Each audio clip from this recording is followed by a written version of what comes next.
बिस्मिल्लाहिर्रहमानिर्रहीम। पाकिस्तान स्टील के तमाम मेहनत कशों, अस्सलाम वालेकुम। मैं रेहान शाह, चेयरमैन मजदूर लीग यूनियन, आपसे मुखातिब हूँ।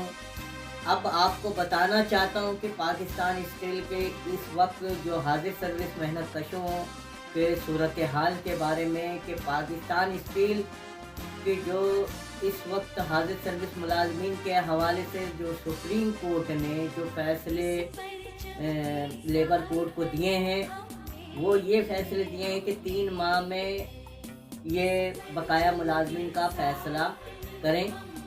अब सूरत हाल ये है कि जो इस सुप्रीम कोर्ट में सेक्रेटरी पैदावार पेश हुए थे, आप ये साइटेशन की कॉपी, सर्टिफाइड कॉपी इस वक्त स्क्रीन पे मौजूद है। तो कहने का मकसद ये है कि वहाँ सेक्रेटरी पैदावार साहब पेश हुए और स्टील मिल का सूरत हाल बताया कि भाई इस वक्त पाकिस्तान स्टील की सूरत हाल ये है कि भाई बकाया जो हाजिर सर्विस मुलाजमीन हैं उनका मुकदमा लेबर कोर्ट में देर समात भी है और रुके हुए भी हैं।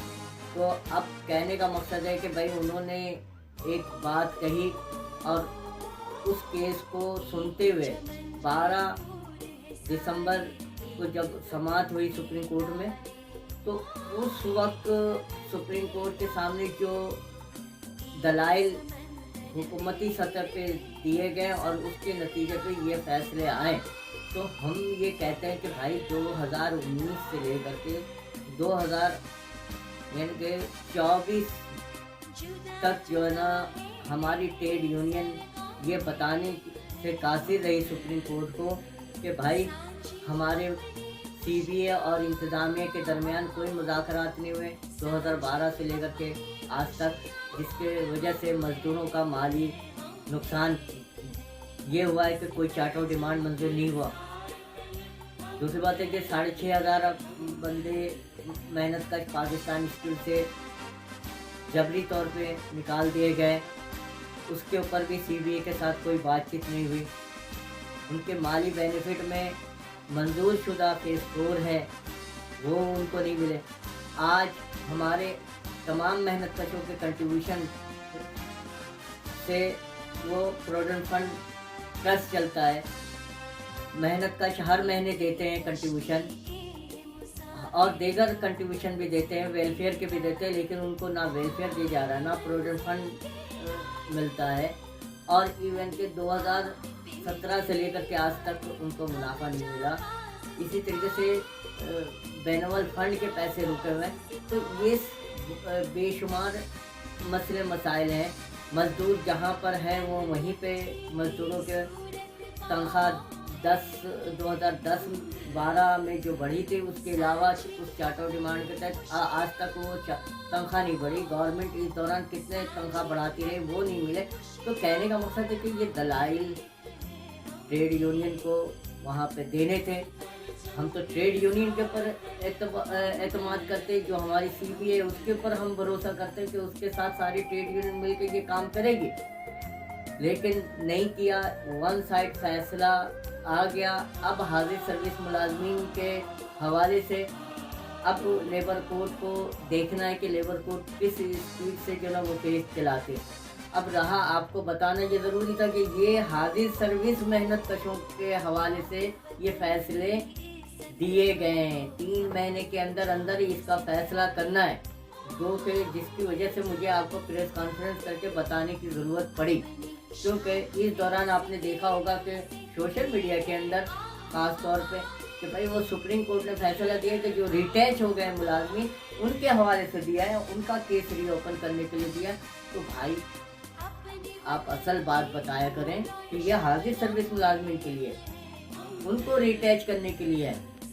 दूसरी अहम बात यह है कि भाई जो ट्रेड यूनियन एक्शन कमेटी, फिर trade union action committee alliance, trade union grand alliance, तो भाई ये कब तक अलायंस आपने बनाया, कई action trade union action committee बनाई और वो उन्होंने केस लिया मजदूरों के जो जबरी बरतरफ हुए थे, जिनको रिटैच इंग्लिश में कहते हैं। तो भाई मेरे बड़े भाई वो केस अब रीओपन कराने का वक्त आ गया, वो केस नंबर है तो वो उन गरीबों को दें ताकि वो रीओपन कराएं। अब वो बहुत सारे का केस ना होने की वजह से अब वो टाउनशिप के जो मकानों में रह रहे हैं वो उनको मकानों से अगर केस नहीं उनका रीओपन होगा और उनका केस कहीं पे नहीं होगा, वो निकाले जाएंगे, मकानों से निकाले जाएंगे। जो उनको 100 बेड से इलाज मालिये की सहूलत मिली थी वो बंद हो जाएंगे। टाउनशिप में जो किराए के मकान यानी मकान की जो किराए पे छूट थी वो ख़त्म हो जाएगी। तो मेरे बड़े भाई उनके साथ आपने हरकत क्या की है?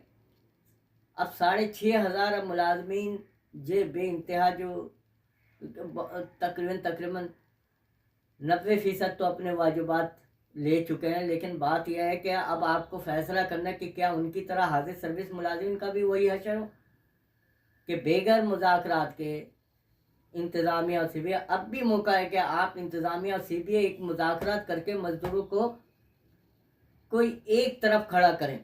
अब दूसरी बात यह है कि मेरे दोस्तों, मेरे साथियों, जो रिटैच एम्प्लॉयज़ जिन्होंने अभी तक वाजिबात नहीं लिए, उनकी भी तादाद अभी भी 1,000 के करीब है।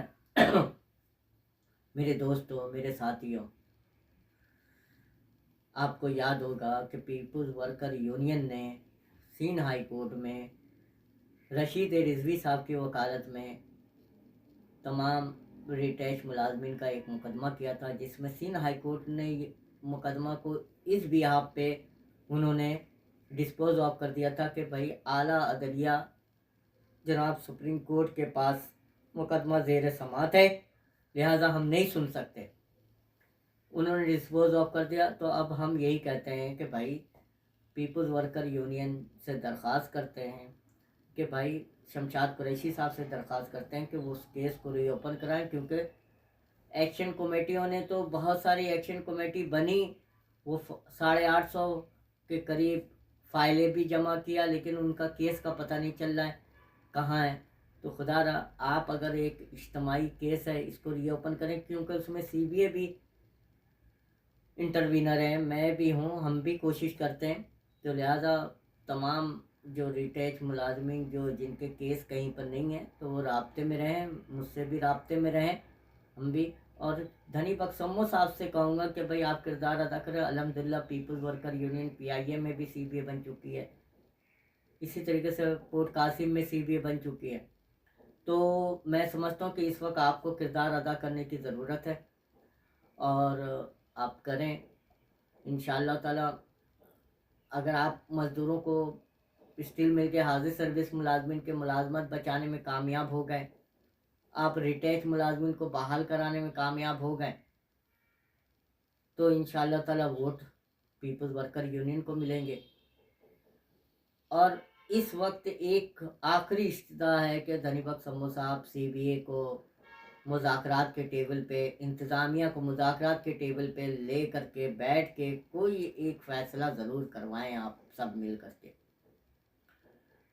मेहनत कशो आपस में तकसीम ना होना, नहीं तो हमारा हशर यही हो जाएगा कि हम ऊ करते रह जाएंगे और कोई हमें पूछने वाला भी नहीं होगा। आज ये प्रेस कॉन्फ्रेंस करने का दोस्तों यही मकसद था कि आज हम एक दूसरे की कदर करें, इज्जत करें।